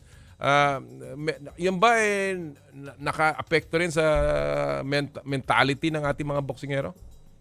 I'm not sure, no, but definitely there is pressure, and that's something na we talk about. The pressure will always be there. The expectations will always be there. But we've been telling the boxers naman that we always focus on the process, and the results will take care of itself. It's the same mindset that we had in Tokyo. We did not set a goal na okay, we're going to win 3 medals out of 4 boxers in the Tokyo Olympics. So wala namang ganong numerical goal or outcome goal set, but we're really very focused on the process, We're trying to do the same, no? And unfortunately, things didn't go well. We did not get the outcome that we want. But moving forward, we've able to identify things that we need to work on, and all right, the adjustments are going to start as early as next week. Let me ask you about that kasi meron pa naman tayong chance ng maka-qualify sa Paris Olympics. So, I guess the first question is, ano tong prosesong ito, ED Marcus? How can we qualify our boxers to the Olympics? Ilan pang mga boksingero yung pwedeng pumasok sa Paris? Yeah, we still have 2 chances to qualify. No? We have but yung dalawang qualifying tournaments are world level already. Kasi yung continental level, yun na yung Asian Games. Alright. So we have 2 remaining World Olympic qualifiers. The first one will be in Busto Arsizio, Italy, on February 29 to March 12. Okay. And then yung second World Olympic qualifying tournament will be in Bangkok, Thailand on May 23 to June 3. So yun na yung last chance to qualify. So two more chances to qualify for the Olympics. How do you make those qualifiers? Meron bang requirements dyan? Meron bang dapat na ranking yan para makapasok ka sa qualifier? Yes, may quota, and it's based on the weight class, no? Like for example, yung weight class ni Nesty dito sa World Qualifying Tournament in Italy, she needs to get to the finals kasi 2 lang yung slots for her weight class for that particular tournament. Okay. Si Carlo naman, for example, he just needs to get a bronze. Okay. Kasi 4 yung slots for his weight class. So nakadepende rin sa weight class, but maraming weight classes dito sa 2 remaining World Olympic qualifiers, merong 4, 2 to 4 slots, no. All right. So if you get to the finals, you're ready, you're gonna be qualified. Then yung iba, yung bronze medalists could qualify depende sa slots sa weight classes nila. And how many boxers pa tayo nananatili, ED? How many boxers are you sending to these 2 qualifiers? Yeah, kasi in the Asian Games we sent 9. Si Yumir can no longer compete dun sa mga qualifiers, no, kasi he's already Pasok qualified. na siya. Okay. So we're looking at 8 to send 8 boxers dito sa 2 remaining world qualifiers. Okay. So may 8 pa tayong tsansa na makapasok sa Paris. We talked about yung weight classes na nagbago dito, ED. Paano tayo nag-adjust? Are we going to keep, now that we know, yun na ba ang lalaban ng timbang nila Nesty, nila Carlo? Have we adjusted enough? And what are we doing about that? Yes, we're gonna stick with the same weight class nila nung Asian Games. And one of the main adjustments we have is we did not have a proper build-up rin actually kasi nag-SEA Games pa tayo, which was in May. Then after the SEA Games, dun lang nagkaroon kasi mag-iba yung weight classes sa SEA Games. Iba pa rin yun, no? Grabe, nakakalito, no? Sa boksingero. Diba? Yeah, so si Carlo, for example, nung SEA Games, he's the SEA Games champion and Asian champion sa 54 kilograms. But hindi Olympic weight class yung 54. So he had to go up to 57. Correct. So we actually, we actually tried to bring him down to 51 kilograms, pero nagkakasakit na siya, his body was breaking down, so we decided na okay, it would be best for him to just go up. So kaya kung mapapansin nyo sa Asian Games, ang liit niya talaga compared dun sa mga competitors niya, but I think he still performed well. He did beat 2 world medalists dun sa weight class niya na mas malaki sa kanya, but ayun one of the main adjustments, we are training in Manila instead of Baguio because we need the support staff, particularly strength and conditioning coach. And maybe nutrition, no? Maybe nutrition. We need the team, yes, and it's hard to build the team in Baguio, so we're moving them to Manila. Even if the training environment is not the same in Baguio, but we need the support staff because we need the proper build-up for them physically. So we're focusing on that. Kaya itong November and December, everything's just about building up. Wala muna kaming international training camps and tournaments until the end of this year. Our first training camp will be in Australia in January na, mid-January na. So by then, okay, we have built up properly physically. So mas ready dapat yung katawan and instead of pulling people out in sparring. So yun yung plan namin. I don't want to put you in a spot, pero without 8 boxers na ipapadala natin dyan sa qualifiers, what are your expectations, ED? Of course, we hope everyone makes it to Paris, pero ano ang realistic expectations ng ABAP dyan, ED? Yeah, we're ang kumbaga what we can say, and they know it, no? The ones we're really expecting are obviously our Olympic medalists, right. Nesty and Carlo, and then we have one up and coming also, Ira Villegas, who just experienced back-to-back injuries. She skipped the SEA Games, tapos na injury naman leading to the Asian Games. But sila yung sa kanila mataas yung expectations natin, and they know it. No? Then we have also again, John Marvin, and then we have although John Marvin had to go up 12 kilograms. Wow, grabe. So mabigat talaga. And then wow. No, we have our youngsters, sina Marjon Pianyar, sina Aaron Bado, and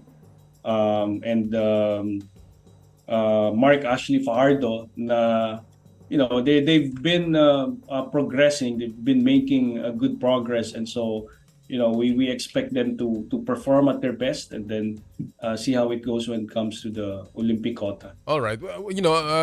Moving forward, alam na natin ang plano natin for the qualifiers and hopefully to make it to Paris. But moving forward beyond Paris, of course, andyan pa rin yung LA Olympics na pasok pa rin naman ang boxing, I understand, despite all of the problems. And I will ask you about that a little later on. But alam natin si Ed Picson was very, very strong in terms of discovering talent nationwide, no? He traveled every place in the country para makahanap ng boksingero. Kamusta ang ating grassroots development, ED, sa ABAP? Yes, Com, that's one of the things that we need to improve on, really. But at the end of this year, there will be, it's a PSC program, no, yung Batang Pinoy and Philippine National Games. So it's gonna happen in December. So magandang avenue yun for us to look for fresh talents, no. And then next year, we're also planning to have our own national tournament in ABAP. And then prior to that, there will be also coach education programs in the provinces. So sa tingin ko, grassroots level. Yeah. mahalaga yung grassroots development, lalong-lalo na yung national tournament nyo and quarterly tournaments. I understand before, may mga quarterly tournaments ang ABAP, which led to the national championship, no? And alam naman natin sa dami ng boksingero sa Visayas, sa Mindanao, even in the north, talagang marami tayong makukuhang mga future boxers dahil hindi naman forever bata sila Nesty, and of course tatanda rin si Carlo, no, and everyone else. But the other of course nakalaban ng hindi naman kalaban pero nakikipag-agawan ay ang professional boxing ranks, no, from the amateur boxing. Although pros can also compete now given certain parameters sa Olympics. Do you think that this is an avenue na i-explore pa ninyo yung pro ranks to represent the country just like Yumir at this point? Yeah, very very tricky, Com, no, kasi yung professional boxing and amateur boxing, although it's the same sport, hindi ito kasing lapit sa basketball, like professional and then let's say yung mga Olympic style or yung mga FIBA tournaments, no. Kasi yung number of rounds pa lang, Com, di ba? Yeah. Professional boxers are competing in 8-12 rounds, tapos amateur boxing is just 3 rounds. So yung energy system pa lang malayo na. One is marathoner, one is middle distance runner, kumbaga. So yung training kasi is not the same, no? And also the tactics will will have some differences as well. Oo. Kaya kay Yumir, if he's competing sa Olympic style boxing or amateur boxing, we want him to be with us at least couple months before kasi he had to make adjustments or also and that's what he experienced when we had the training camp in Australia. Right. So it's something that we can look at, no? And in fact, kahit ako personally, I've invited some of our former boxers who turned pro already kasi at least yan, kumbaga may pedigree sa amin, we know what they're capable of doing, no? Right. But yeah, something na it's another option still. Okay. Yeah. Well, we understand, of course, that boxing is now under the microscope, ika nga, and there were reports. ABAP chairman Ricky Vargas had mentioned this in some of the reports that may binubuong tinatawag na bagong nag-apply bilang International Federation ng Boxing, no? Because of all the problems that have beset amateur boxing, especially in the Olympics. Itong tinatawag na World Boxing. Edie, can you tell us a little bit about this? Are we joining this? And what is the timetable for this World Boxing? Yes, Com. We have officially joined. Officially joined na. Okay. Our application has already been approved just last week. All right. So, anong ibig sabihin nito para sa ating bansa? And of course, for international boxing as well. Si Com, as siguro some know, yung AIBA, the International Boxing Association, ay hindi na recognized ng IOC. Diba? As early as June this year. So technically walang international federation ang boxing ngayon, no. So ang International Olympic Committee, sila mismo yung the ones running the Olympic qualifiers and they will run the Paris Olympics, not the International Federation kasi nga wala kaming recognized ng IOC at this point. And World Boxing is the one who's applying for recognition for the IOC and they're gaining ground, getting more members. Tayo yung isa sa 2 Asian countries pa lang, Com. Karamihan ng members ng World Boxing ngayon are from Europe and North America. So sana we pick up pace dito sa Asia, right. And then we try to lead that. Kasi the only way to keep boxing in the Olympics is it's not through AIBA anymore. IOC has been very clear about that. Kumbaga case closed na daw yung sa AIBA eh. And so ito, World Boxing is presenting an opportunity for the international boxing community and we believe in their principles. And we have formally joined that. They will have their inaugural congress in 3 weeks, in Germany. We're going to be attending that. Ilang countries na yan, Marcus? Ilang bansa na yan? I think there are 27 national federations already joining. Oh, wow. So lumalaki na. And how many do you need? How many does World Boxing need to be given the nod by the IOC? I'm not sure about the exact number, but it has to be close to 40, I think. Okay.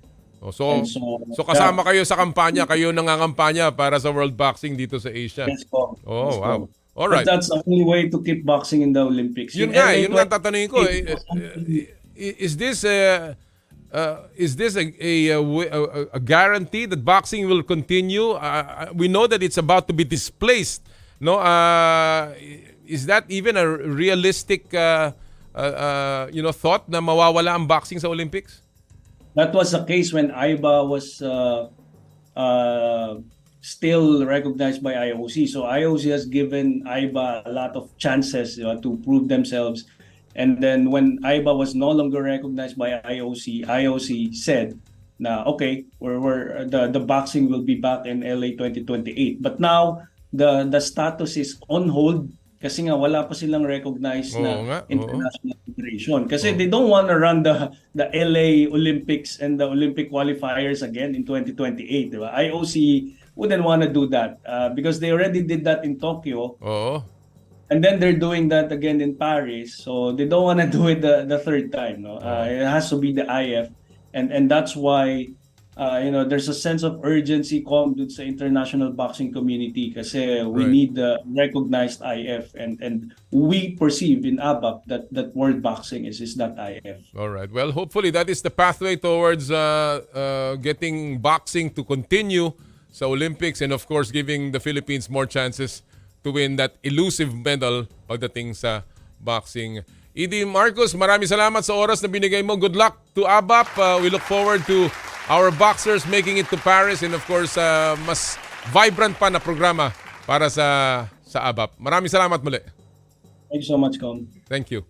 Mga kaibigan, ang Executive Director and Secretary General ng Alliance of Boxing Association of the Philippines, si Marcos Manalo. Of course, we're hoping, always supporting and praying na ang boksingero natin, ang mga boxers natin ay patuloy pong mamayagpag para magbigay ng karangalan sa ating bansa. This is a sport that we really, historically, has proven to be very, very fertile in terms of medals. So sana nga ay lalo pang sumigla ang programa ng ABAP. Oh, by the way, bago tayo magpatuloy, isa pong pagbati ng happy birthday kay Asia's first Grandmaster, Eugene Torre. Naku, happy birthday, Eugene. And of course, meron ding isa pang nagbe-birthday, si Coach Emerson Obiena, ang father ni EJ Obiena. Happy birthday, Coach Emerson. Again, sa lahat po ng mga nagsasapit na kanilang birthday, yung aking kapatid din, si Shelly. Babatiin ko na ng maaga, happy birthday. Alright, before we continue, magbalik tanaw muna po tayo sa ilang kasaysayan o parte ng kasaysayan this week in sports history. Power and Play with Noli, Eala. October 31, 1994 o 29 years ago, nag-professional debut ang tennis star na si Venus Williams. 14 anyos lang si Venus nung pumasok sa professional play. Tinalo ni Williams ang nooy world number 58 na si Sean Stafford sa Oakland, California. 14-year-old Venus Williams turns pro this week in sports history. Wow, what a career, of course, for Venus and her sister, Serena. And kasangkaterbang major championships, of course, ang kanilang nakuha. Alright, and now we turn the spotlight on Asia's first professional league, the oldest league outside of the NBA in the world. Mag-o-open na po muli ang PBA ng kanilang 48th season bukas. At silipin po natin kung anong mangyayari sa ating pong In the Spotlight. Power and Play with Noli, Eala. At ang kasama po natin ngayon, walang iba kundi ang Deputy Commissioner ng PBA, si Deputy Eric Castro. Magandang umaga, DepCon Eric. Morning, Com. Magandang umaga po sa lahat ng manonood. Mukhang busy-busy ka dyan sa opisina at nasa opisina ka pa. Talagang, all signals, all green light na ba para bukas sa DepCom? Yes, Com. Tomorrow po, ready na ho tayo sa Smart Araneta Coliseum. We'll have the Leo Awards and the opening ceremonies and our lone game of Magnolia versus Talking Text. Wow, Magnolia Talking Text. Blockbuster game kagad. Of course, marami nakakamiss sa Magnolia dahil matagal-tagal nang hindi naglalaro ang isa sa mga paborito and of course, a fan favorite ng PBA. But before I go there, I know there are a lot of pagbabago, DepCom, no? May mga bagong player na pumasok, mga rookies, mga bagong import. But ang isang tinututukan at isang magandang nangyari, itong mga bago ninyong mga patakaran, mga rule changes na ginawa ng PBA board. Before I go to the specific changes, I understand that there is a competitions committee na nag-propose nito bago ito naipasa at nirekomenda sa PBA board. Can you tell us a little bit about this competitions committee? Sino-sino to? At ano bang proseso para dito? Actually, Com, since Com Willie assumed office, we have, katulad po ng sinabi niya, a competition committee consisting of coaches and then the technical committee. But for this year, Comwili decided to invite all the 12 head coaches. But during the time last month, there are several coaches who were not able to attend, so Coach Chot and Coach Tim, because of their commitments. But a month ago, almost all the remaining head coaches were present. And then eto nga po, meron po kaming 12 rule changes that we're going to apply for this upcoming season. But the significant changes, if I can mention already, Sure, go ahead. Alam po natin last PBA on tour several months ago, yung coaches challenge, yung transition take foul, the technical foul na before po, pag dalawang technical ka, may isang F1 ka, combination, I think you're ejected. Ngayon po, magiging 3 na po siya. So, isang technical foul, and then another flagrant foul, penalty 1. That's the only time you'll be ejected. Okay. So, Alright. and then, of course, naririnig ho ng marami ngayon, the removal of the player's timeout. The reason why we have this is for us to be aligned already with the FIBA rules. Then also, the coaches believe that it's about time to reward the defensive efforts of all our players also. Let me ask you about this, no? Kasi yung wala ng timeout, sabi nyo nga it's to align, and I think I agree with that, no? Yung rationale behind it, wala namang players timeout pagdating sa FIBA. Tuloy mga player na sanay sa timeout, minsan nagdadalawang isip pa, pag hawak ang bola, magta-timeout ba ka, biglang mawawala pa yung bola. But so ngayon, coaches na lamang ang pwedeng tumawag. Only the head coach, Coach Depcom? Head coach Yes, na ba? during a dead ball situation. Only during a dead ball situation. Hindi pwedeng habang dala-dala ng player niya yung bola. Yes, Com. Habang ball, hindi po pwede. Before, remember, merong gano'n, may button pa nga ho tayo. Diba nangyayari noon pagka nagdi-dribble yung player, biglang, ta-timeout ako. Pwede yun? Pwede ba yun? Before ho. Ngayon hindi na. Hindi po. So wala na. So, during dead ball. So kunyari, nagkakaroon ng struggle ang bola sa ilalim, loose ball. Nagtalo na, nahawakan ng player niya. Nung araw, yung player pwedeng tumawag ng timeout, di ba?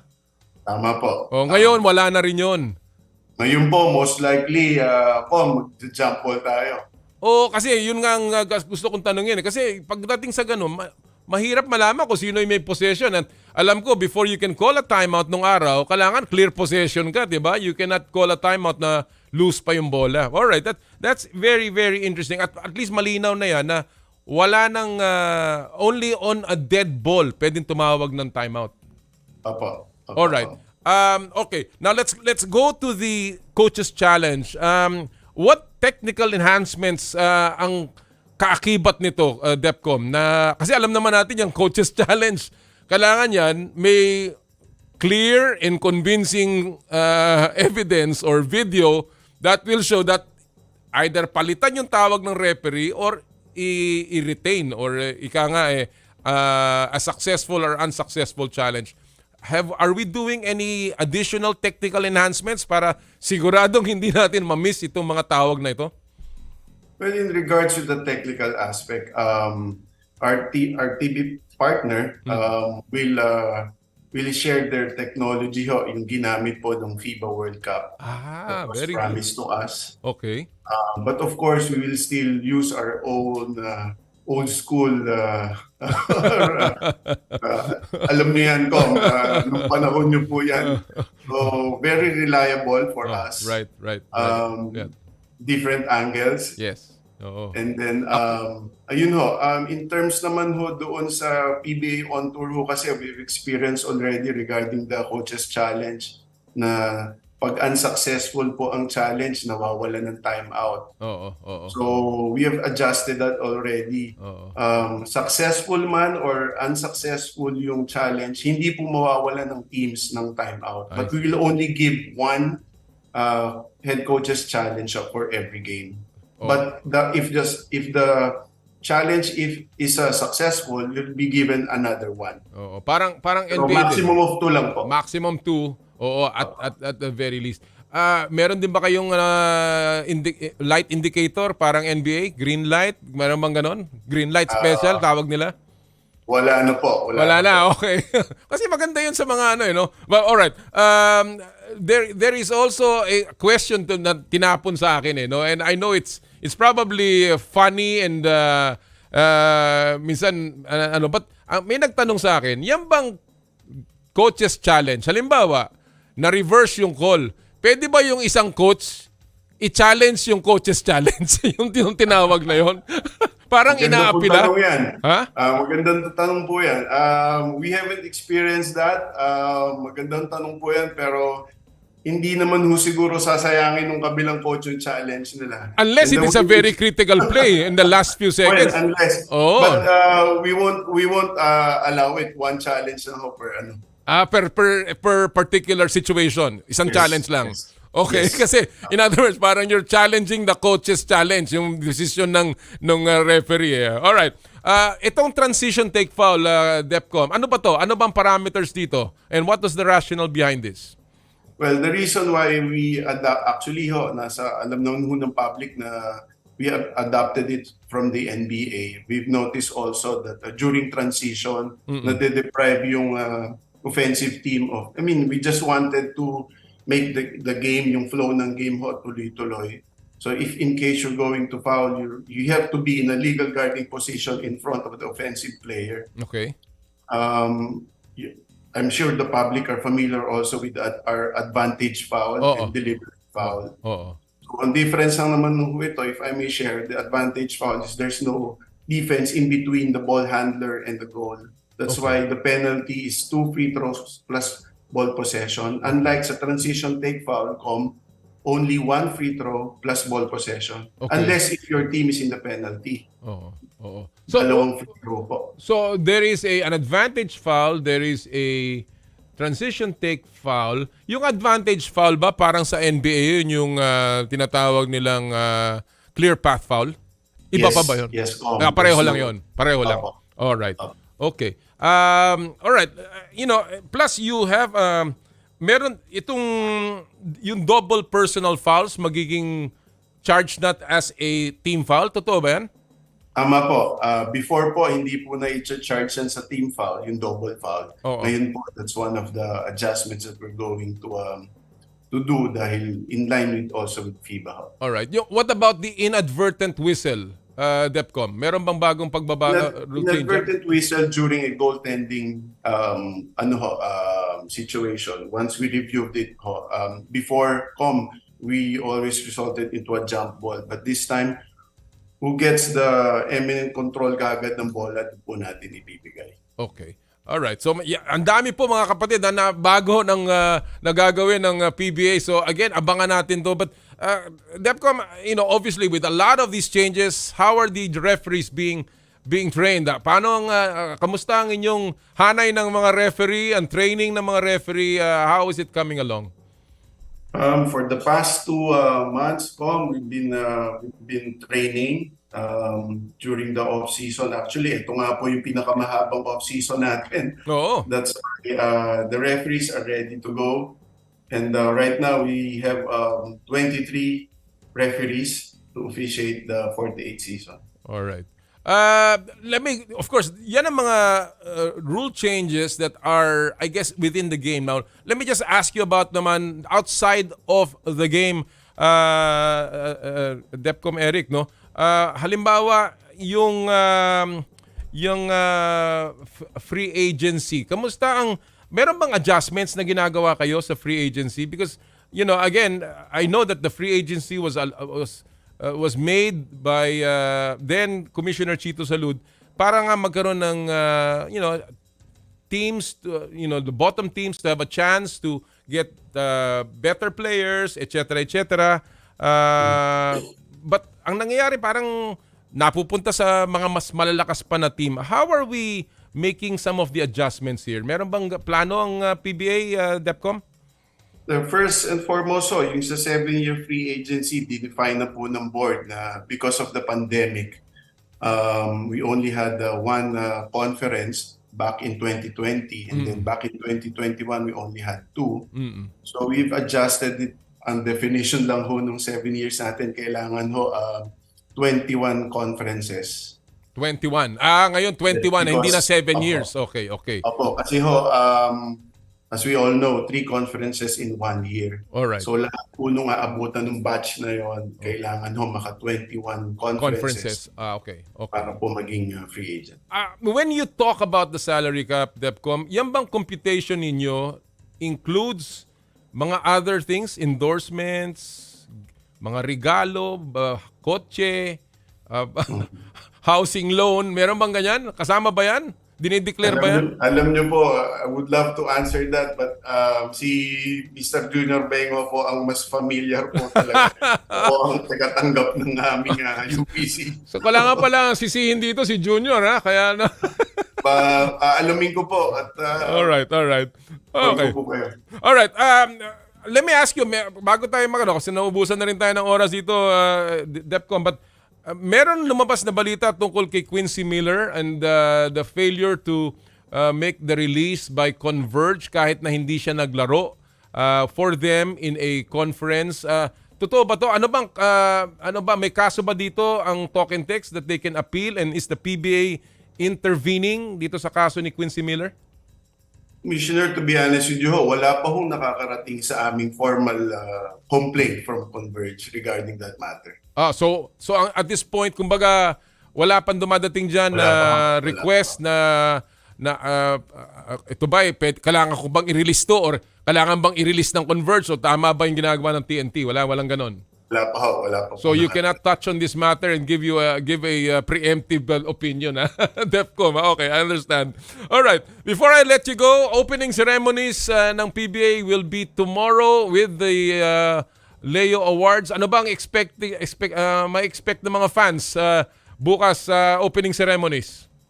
Well, katulad ho ng mga previous openings, napakaganda po ng hinanda ng ating TV cover partner.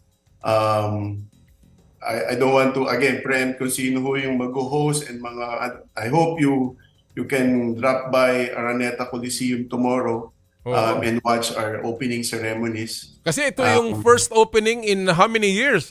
In how many seasons, no? Well, last season ho, nakapag-opening naman po tayo sa Araneta. And maganda po ang I promise I've seen the rehearsal. Rehearsal. So talaga hong pinagandaan. Bonggang-bongga talaga, ha? Talking about the TV partner, bago pa tong kontrata ng TV partner natin, DepCom? I believe so. Opo. Bago na tong kontrata na to. Kumbaga nag-expire na yung dati and there's a new contract. How long is this contract, DepCom, Eric? To be honest, hindi ko ka-familiar kung gaano kahaba ho. But, pati yung financial terms, wala kang financial terms itong ating kontrata. Wala po eh. Alam mo kasi importante. Ikaw, Willie, makakalam. Sige. Nangako naman si Commissioner Willie na siya ay papasyal dito. Ngayon, busy at nagpo-promote sa Itbulaga si Kong Willie. Panoorin mo natin mamaya si Kong. Panoorin natin. Alright. Well, as a parting shot, DepCom, before I ask you this parting question, what about out-of-town games? Ilan ang nakalinya ng out-of-town games? Ito po ang isang magandang balita sa ating mga PBA fans. Meron po tayong 5 out-of-town games. Babalik na po kami sa Iloilo, sa San Jose, Batangas, sa CDO, and we'll also go to Kamsur and Chaong, Quezon. Wow! Pati Chaong, Quezon, ha? Opo. Pupunta kayo? Yung bagong arena doon, maganda yan. Opo, maglalaro po ang San Miguel at Converge. Maganda yan. Very good. Well, aasahan ng maraming tao yan. And of course, yung ating yung partnership with the ASL, tuloy-tuloy pa rin. Meron pa rin, kumbaga, parang home and away season ng ASL na lumalaro naman doon ang Meralco at saka ang... I believe November 15 po uli ang next game. Sana suportahan natin ang ating koponan. Alright, DepCom, may final message mo sa ating mga PBA fans. Again, to all PBA fans, magbabalik na po ang inyong PBA. please do watch us sa A2Z, ang bago po naming tahanan channel. Wednesday, Friday, Saturday, Sunday, 4 o'clock and 8 o'clock during weekdays, and 3 o'clock and 6:15 during weekends. So, Ayan, ang bagong schedule yan, ha? Bago schedule yan. opo, Alright. yan po ang bago nating schedule. And the usual venues po, ang Ultra, Inara Center, and Araneta. Yan, Maraming po salamat. Magkita-kita po tayo sa games. Mabuhay ang PBA. Maraming salamat, Defcom Eric, and good luck sa 48th season ng ating PBA. Salamat po, Om. Maraming salamat. Mga kaibigan, ng Deputy Commissioner ng Philippine Basketball Association, si Deputy Commissioner Eric Castro. Again, suportahan po natin ang PBA 48th season opening tomorrow. Panood po kayong lahat at siguradong maganda yan. Alright, bago po tayo magtapos, gusto ko pong i-announce lahat po ng ating mga winners. Unang-una sa Joyride Top-Up Promo, mananalo po ng 1,000 pesos e-wallet credits sila Hilda Ortiz, Alice Oresu, Lea de los Santos, Jenaline Rebuta, at si Randy Santos. Congratulations, 1,000 pesos e-wallet credits para sa inyo lahat mula sa Joyride Super App. Yun naman pong nanalo ng last week ng Joyride Limited Edition Aqua Flask.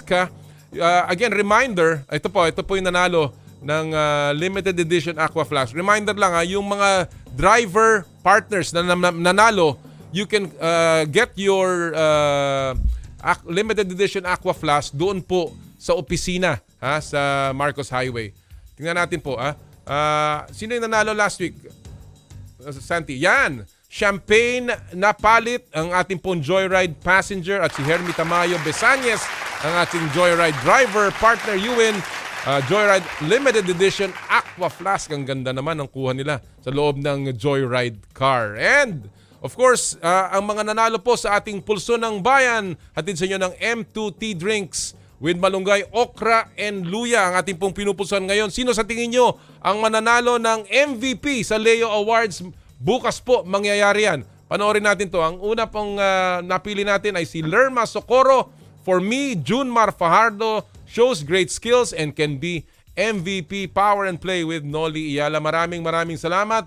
At yung pangalawa nating napili, walang iba kundi si Ner Lobo. Simple lang. Ang sinabi niya, C-stand. Meron pa siya mga emoji.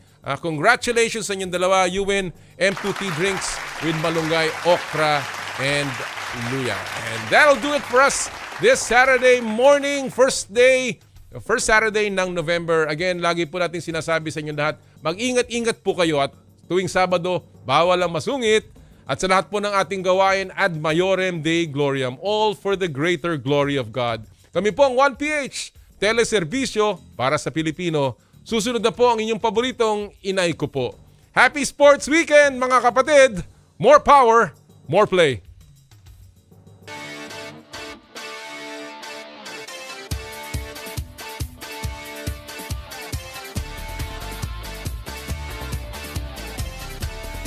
Sa kapwa ko Pilipino, ipagmalaki ang galing na meron tayo. Ilantad ang likas nating talento at magdala ng saya sa mundo. Sa harap ng pagsubok ay di susuko, para sa pangarap tayo'y porsigido. Magpakitang gilas na at pagpapatalo, ipagdiwang natin ang Pilipino. Yan ang Pinoy. Mula noon at hanggang ngayon, talento natin ang bida. Mula sa simpleng bakuran hanggang entablado natin ipakita. May pagsubok man ng Pinoy, pinalalakas ng saya. San man tayo sa pulo, Chumbe, Sibay, Lakay, Amiga. Sama-samang pakita ang galing natin katropa. Sa kapwa ko